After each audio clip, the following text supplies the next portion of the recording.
everyone, I'm Rosalinda Kalika from Group 5. The topic that we discuss are how location technologies facilitate safer holiday hotel stay. So ang aming tatalakayang topic is paano nga ba magiging safe ang holiday season mo ganoong mayroon tayong COVID-19 pandemic. While we have collectivity hope that the COVID-19 pandemic would be behind by now, we find ourselves approaching what will be a very different kind of holiday seasons, with many having to make different decisions, despite the advisories against travel these years. Some individuals are still planning to travel during this trying time, whether it's family vacation or traveling to be closer to one another or a student returning home from schools.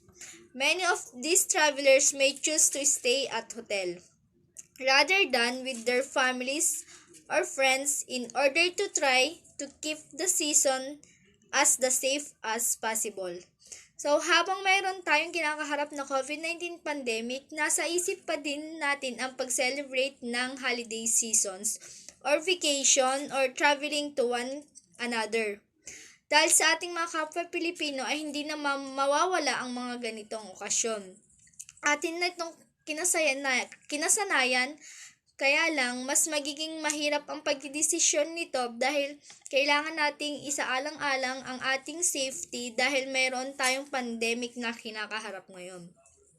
Ngunit paano nga ba natin kakaharapin or idadaos ang holiday season or vacation habang mayroon tayong kinakaharap na pandemya? Ang iba, ang kanilang ginagawa ay mas pinipili nilang mag-stay sa hotel kaysa manirahan sa kanilang family and friends dahil nasa isip nila na hindi nila alam kung may sintomas nga ba ang mga pupuntahan nila or family friends nila or kanilang nasasakupan. Kaya naman mas nag-i-stay sila dun sa hotel dahil mas naiisip nila na mas safe sila doon. For those that are traveling this holiday season, health and safety is undoubted on their minds. The task now falls to hotels to keep their guests and employees safe and to do everything they can to prevent the transmission of the virus within their facilities. There is the added concern of liability as facilities who have not taken precautionary measures are starting to face the risk of increased public criticism and possibility of legal action. Marami sa atin ang nakasanayan na mag-celebrate tuwing holiday season at iba pang mga okasyon. Ngunit sa kinakaharap nating pandemya ngayon ay hindi mawawala sa ating isip ang ating kaligtasan ng ating kalusugan. At upang makaselebrate pa rin ngayong holiday season, bukas ang mga hotel upang dito mag-celebrate at mapanatili ang kaligtasan ng guest at mga employee. At upang maiwasan na rin ang pagkalat ng virus sa kanilang pasilidad. In committing to this mission, hotel operation can not only address health and safety concerns but also to promote the adoption of indoor intelligence and location technologies to attract guests and maintain employee morale during a period of unprecedented stress. Ngayong may pandemya, hindi lamang kalusugan at kaligtasan ang tinutugunan sa pag-ooperate ng mga hotel. Ngunit kung paano pa rin makaka-attract ng guests sa pamamagitan ng paggamit ng technologies.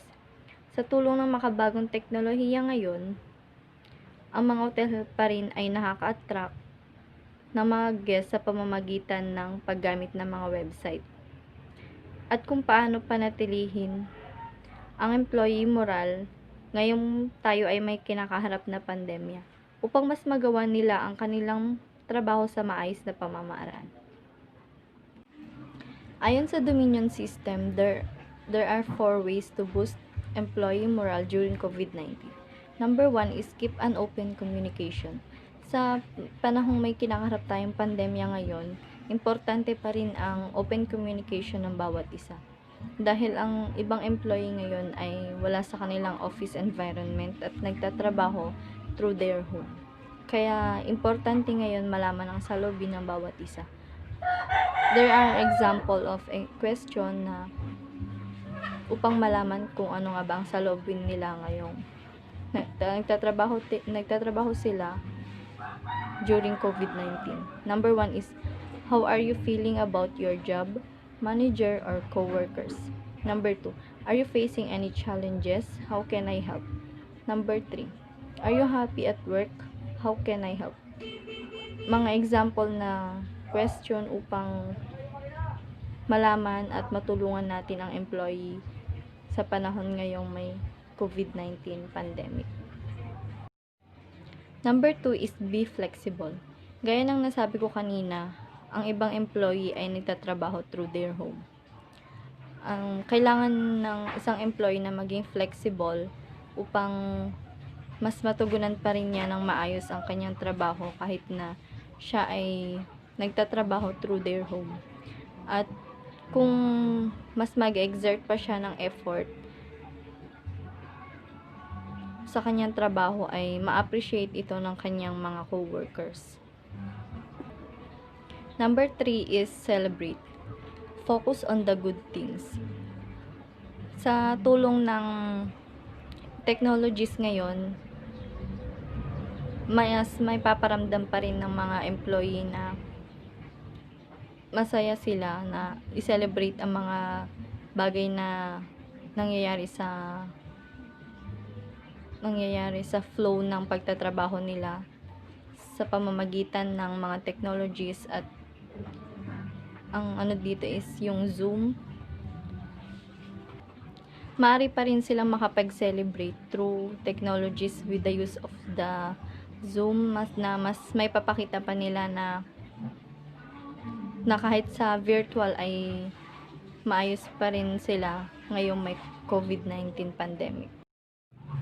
Number 4 is empower your employees. Trusting them is more important. Check their progress instead of asking.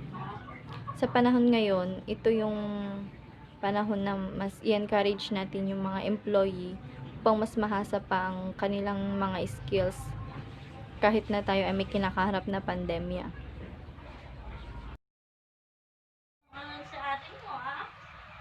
Internet of Things, indoor location-aware technologies that harness and connective power of Internet of Things are potential solutions of being explored and adapted by many leading hotels. Ang mga technology ay may harness na indoor location na ginagamit at nag-uugnay ng mga power ng Internet of Things ay mga bagay na potential na solusyon na pag-explore at pinagtibay ng maraming leading hotels. By having an indoor intelligent platform that leverage digitized facilities, ang Internet of Things ay isang bagay na ginagamit mo ngunit hindi nakikita. Ang termo ng Internet of Things ay nilikha ng mga mananaliksik sa industriya ngunit lumilitaw lamang sa mainstream ng pampublikong pagtingin. Ang Internet of Things, isang network ng mga pisikal na aparato kabilang mga bagay tulad ng mga smartphone, sasakyan, mga kasangkapan sa bahay at higit pa na nakakonekta sa pagpalit ng mga data sa mga computer. Ang ilang claim ng Internet of Things ay ganap na magbabago kung paano ginagamit ang mga network ng computer para sa sunod na 10 o 100.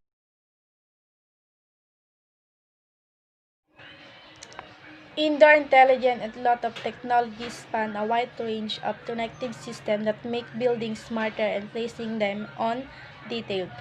Indoor intelligent at malagpang teknolohiya span ng isang malawak na hanay ng mga connective system sa paggawa ng mga buildings at maging matalino sa paggawa ng mga gusali at maging detalyado ito. Dynamic digital map of the facilities using indoor positioning technologies. From there, opportunities are limitless as guest service and specific application can then be layered on top. Ang indoor positioning technologies ay ginagamitan ng digital map ang bawat facilities. Mula doon, ang mga pagkakataon ay maging limitless o walang hanggan, tulad ng mga guest service at specific application, pagkatapos ay maging be layered on top.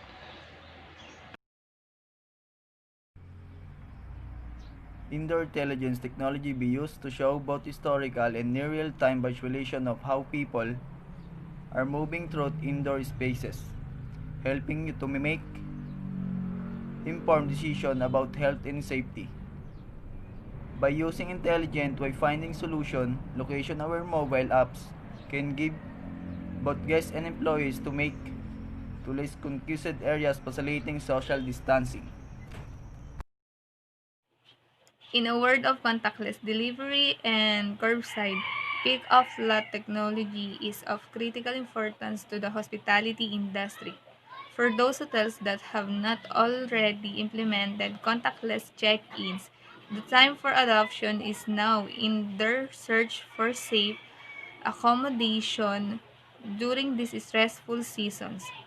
Guests will OPT for hotels with touchless services such as app-based check-in, keyless entry, and app-based wayfinding to avoid touching potentially contaminated surface. These touchless services can reduce the potential for cross-contamination and are likely to become standard in hotels. In order to make this space safer for both employees and guests.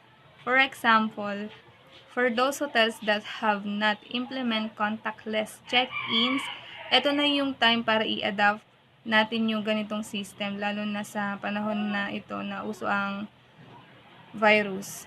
Contactless check-ins, less contactless, touchless reach. You can access the room through smartphones, then ready-to-use apps. Mobile access allow guests to keep a safe distance when check-in and reduces surface contact by using personal devices to access hotel area. Like for example, they provide QR codes, personal info, signature capture, chip reader, mode of payment of check-ins and out. Protecting your guests and staff, they provide digital guest room keys. These services reduce the potentially contaminated surface and also help hotels meet new standards in safe distancing and reducing surface contact for the safety of our employees and guests. Contact tracing. Establishing contact tracing capabilities will be essential this holiday season and beyond, and even become mandated by government regulations. Digital contact tracing uses the same location, technology infrastructure as previously mentioned and has the added benefit of mitigating some of the inherent issues with traditional interview-based. Contact tracing chiefly human errors or omissions which arise from a heavy reliance on personal memory. Ang contact tracing ay isang prosesong nangyayari kapag katapos mahawa ang isang tao.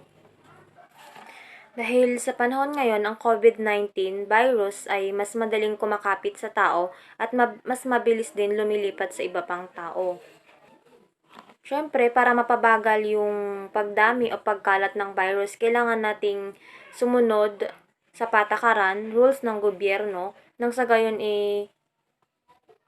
makakatulong tayo sa pagpapabagal at pagkalat ng virus. Ginagawa ang contact tracing para malaman or makita yung mga taong nakasalamuha yung may virus or infected ng virus. Ang contact tracing kasi ay isang prosesong nangyayari pagkatapos mahawaan ng isang tao. Kadalasan na kinukuhanan ng contact tracing is yung taong kumausap or nakasalamuha doon sa mismong taong infected ng virus. With digital contact tracing, if a guest or staff member reports an infection, location technologies can be used to see not only with whom that person was in contact, in order to possible exposure notification, but also to identify with areas and assets that may need to be deep cleaned. Syempre kapag may infected na guest or staff sa isang establishment or hotel, kailangan nilang malaman or imbestigahan kung saan nanggaling yung virus na yun or kanino nanggaling yung virus na yun. At sa lahat ng staff na nagtatrabaho doon at employee na nagtatrabaho sa hotel na yun, ay ma-under sila sa PUM or person under monitoring. Kailangan silang i-monitor, bibigyan sila ng 14 days para i-monitor kung meron silang virus o nahawaan din sila ng virus na yon. At yung establishment na yon ay kailangan ng linisin or para patayin yung virus doon, isa-sanitize bawat room, bawat saang sulok ng room, isa-sanitize para luminis na siya at maging ligtas na siya para sa iba pang guest na mag-check-in. Paano nga ba ginagawa ang contact tracing? Ang contact tracing ay isang simple at confidential na ginagawa or pinoproseso ng mga kagawaran ng kalusugan para pabagalin ang pagkalat ng nakakahawang sakit. Para magawa mo yung part mo at para rin makatulong ka sa pamamagitan ng pagsagot ng ilang katanungan ng ating mga sangay na pampublikong kalusugan. Nagtutulungan ang bawat departamento ng kalusugan para lalong mapabagal ang pagkalat ng COVID-19. Mahalaga ang contact tracing sa pagtuntun o paghanap sa mga taong infected ng COVID-19. Binibigyan nila ng 14 days quarantine sa sarili ang mga malapit na nakasalamuha para makatulong na mapabagal ang transmisyon ng COVID-19 sa ating bansa. Sa contact tracing, tinutukoy at inaabisuhan ng mga sangay sa pampublikong kalusugan ang mga nakalapit na mga nahawaang individual. Pinapaalam sa kanila na naging close contact sila ng isang nahawaang individual. At ang susunod na dapat gawin para mapanatiling ligtas ang iyong sarili, pati na rin ng iyong mga mahal sa buhay, ay sanayin na magsuot ng face mask or face shield tuwing lalabas ng inyong bahay. Ang contact tracing ay matagal nang ginagamit ng mga departamento ng pampublikong kalusugan para malabanan ang pagkalat ng mga nakakahawang sakit. Unfortunately, COVID-19 won't be gone for the holidays, and with many people still planning on traveling in spite of the warnings from officials to stay home. The stakes are undeniably high. A hotel-based outbreak could mean further lockdown measures and threats to employee and community safety. At this time, a COVID-19 resurgence could lead to permanent hotel closure that would cripple the hospitality industry. In times like this, it's a steadfast commitment to safety and the adoption of indoor intelligence technology that will set hotel operators apart, establish a foundation for a healthy recovery. The world was caught unprepared. Nung dumating yung COVID-19, marami pa ring turista na gustong dumayo. At dahil walang matuluyan, no choice sila na kundi pumunta sa hotel. Kaso yung ibang hotel, may times talaga na wala nang pumapasok na bisita due to some circumstances. Kaya nagdi-decide sila na magsara ng kumpanya dahil walang turista dumadayo dahil sa napigilan na nga yung pag-import and export ng tao sa loob at labas ng bansa. Dahil sa COVID. Dahil doon, nag-cause din ito ng tuluyang pagsara ng kumpanya or hotel.